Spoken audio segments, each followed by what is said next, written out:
Vancouver is still basking in the glory of being named North America's best airport. With more on that, we're joined by travel expert Claire Newell. All right, Claire, we were talking about this on the show last week. Quite the honor for YVR.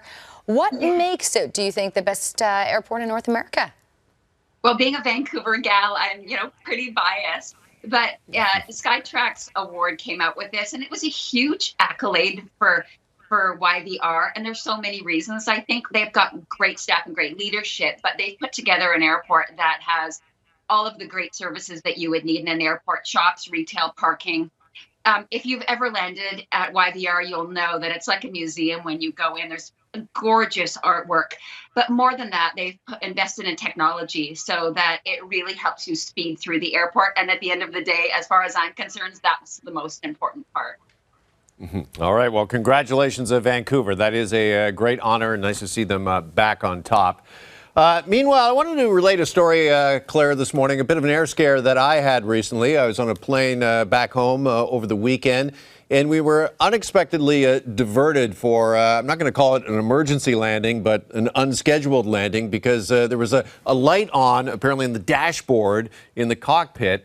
And I want to give kudos to the pilot for how he handled this tense situation, trying to keep everybody on board calm. We were on the ground for a little over an hour while things got checked out. But it really was unnerving. And I'm wondering just how rare is a situation like this?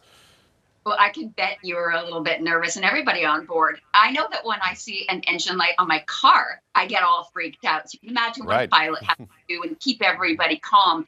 At the end of the day, it's not uncommon. It's rare, but it does happen. And like your situation, there was an engine light that went on. The other common things we hear about, and often we'll share it in media, is where there's a medical emergency. Sometimes babies are born on board flights. The other thing would be weather.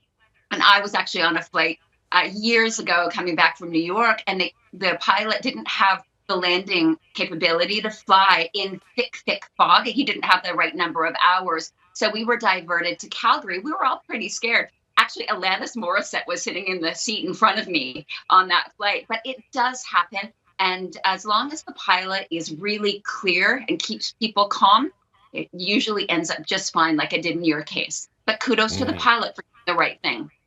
Yeah, talk about grace under pressure, for sure, because I'm sure the pilot's concerned about the aircraft, but the other part of that job, you're right, is keeping people calm. And yes, our pilot did a great job. Claire, I'm still thinking about your story and the pilot not having enough hours to fly through fog. I'd be like, why are you flying anyway right now? Are we ready to be flying this commercial plane? Wow. Okay. I want to ask you about another pilot on American Airlines who recently canceled a flight to Hawaii because he wasn't feeling it. Do you know more details on this? I do. That was a really interesting story. And I'm sure the pilot was quite nervous in telling people. So this was a flight that was going from LA to Hawaii. You can imagine how all the guests on that plane were really looking forward to getting themselves to Hawaii. Came on the plane, and he chose not to fly for some reason on that first plane. Another plane was brought in. So this is the second flight that everyone's boarded on.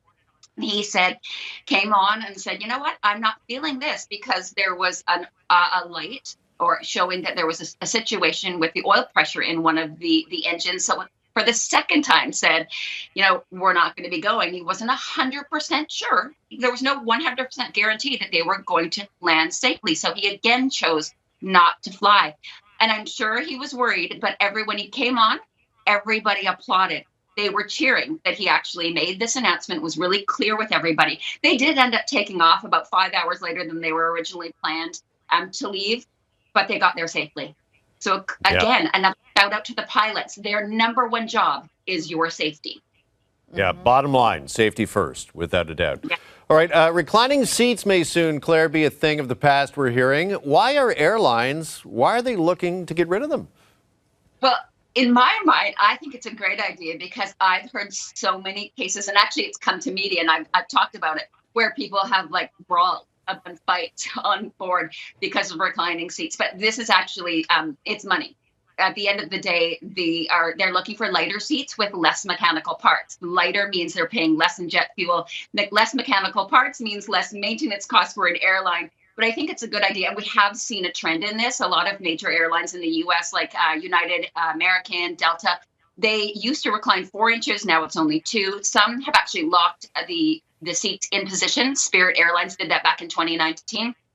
End of the day, I always say that if you're paying for the seat, it's your right to actually recline, but just do it with a little bit of consideration for the people behind you. Don't like jerk back. If you can give them a look back and let them know you're coming, and then slowly recline your seat. You don't know what's on their tray table. It could be a laptop with a soda, and it could just spill all over and ruin their laptop. So consideration when reclining.